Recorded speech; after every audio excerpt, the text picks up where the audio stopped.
وتولى عنهم وقال يا أسفا على يوسف وابيضت عيناه من الحزن فهو كظيم قالوا تالله تفتأ تذكر يوسف حتى تكون حرضا أو تكون من الهالكين قال إنما أشكو بثي وحزني إلى الله وأعلم من الله ما لا تعلمون يا بني اذهبوا فتحسسوا من يوسف وأخيه ولا تيأسوا من روح الله إنه لا ييأس من روح الله إلا القوم الكافرون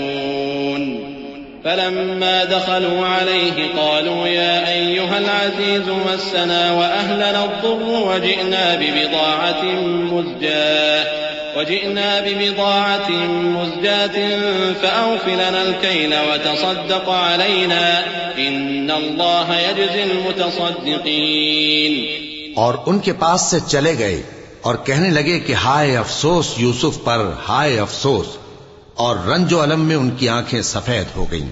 اور ان کا دل غم سے بھر رہا تھا. بیٹے کہنے لگے کہ واللہ آپ تو یوسف کو اسی طرح یاد ہی کرتے رہیں گے یہاں تک کہ آپ گھل جائیں گے یا جان ہی دے دیں گے. انہوں نے کہا کہ میں تو اپنے غم و اندوہ کا اظہار اللہ سے کرتا ہوں اور اللہ کی طرف سے وہ باتیں جانتا ہوں جو تم نہیں جانتے.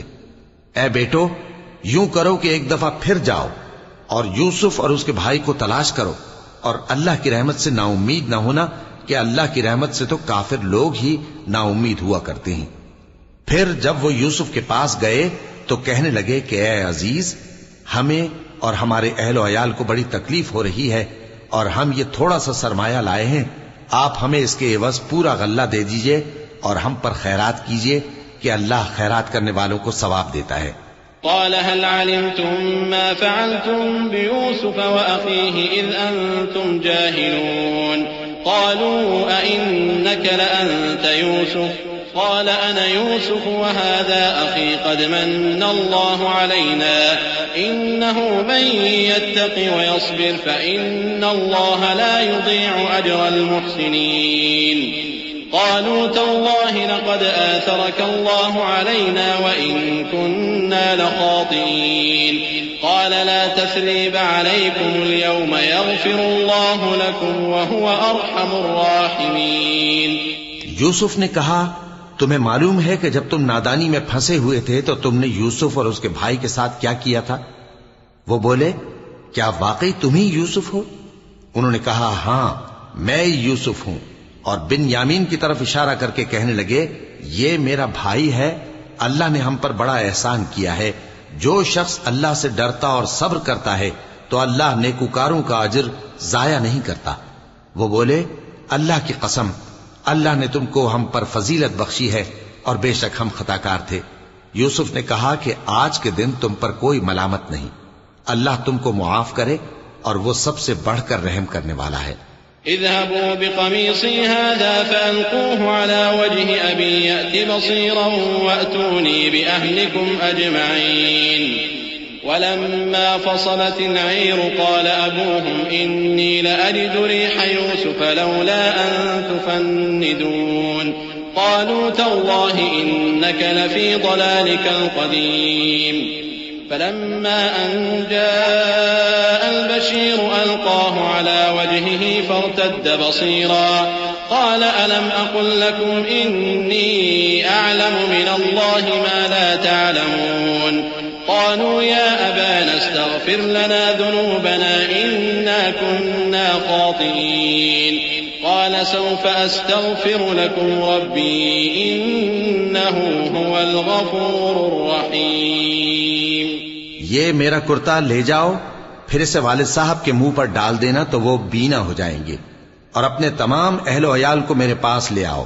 اور جب قافلہ مصر سے روانہ ہوا تو ان کے والد کہنے لگے کہ اگر مجھ کو یہ نہ کہو کہ بوڑھا بہک گیا ہے تو مجھے تو یوسف کی بو آ رہی ہے. وہ بولے کہ واللہ آپ اسی قدیم غلطی میں مبتلا ہیں. مگر جب خوشخبری دینے والا آ پہنچا تو اس نے کرتا ان کے منہ پر ڈال دیا سو وہ بینا ہو گئے اور بیٹوں سے کہنے لگے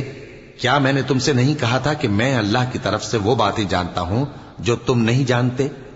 بیٹوں نے کہا کہ ابا ہمارے لیے ہمارے گناہ کی مغفرت مانگیے بے شک ہم خطا کار تھے۔ فرمایا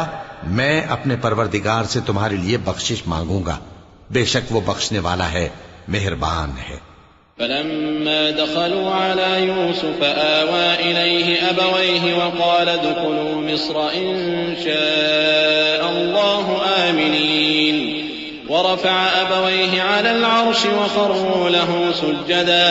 وقال يا أبت هذا تأويل رؤياي من قبل قد جعلها ربي حقا وقد أحسن بي إذ أخرجني من السجن وجاء بكم من البدو من بعد أن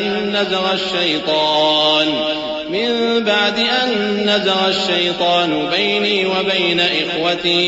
إن ربي لطيف لما يشاء إنه هو العليم الحكيم۔ پھر جب یہ سب لوگ یوسف کے پاس پہنچے تو انہوں نے اپنے والدین کو اپنے پاس جگہ دی اور کہا مصر میں داخل ہو جائیے، اللہ نے چاہا تو امن و امان سے رہیے گا، اور اپنے والدین کو تخت پر بٹھایا اور سب ان کے آگے سجدے میں گر پڑے۔ اور اس وقت یوسف نے کہا ابا جان، یہ میرے اس خواب کی تعبیر ہے جو میں نے پہلے بچپن میں دیکھا تھا، میرے پروردگار نے اسے سچ کر دیا اور اس نے مجھ پر بہت سے احسان کیے ہیں کہ مجھ کو قید خانے سے نکالا، اور اس کے بعد کہ شیطان نے مجھ میں اور میرے بھائیوں میں فساد ڈال دیا تھا آپ کو گاؤں سے یہاں لایا۔ بے شک میرا پروردگار جو چاہتا ہے تدبیر سے کرتا ہے، وہ علم والا ہے، حکمت والا ہے۔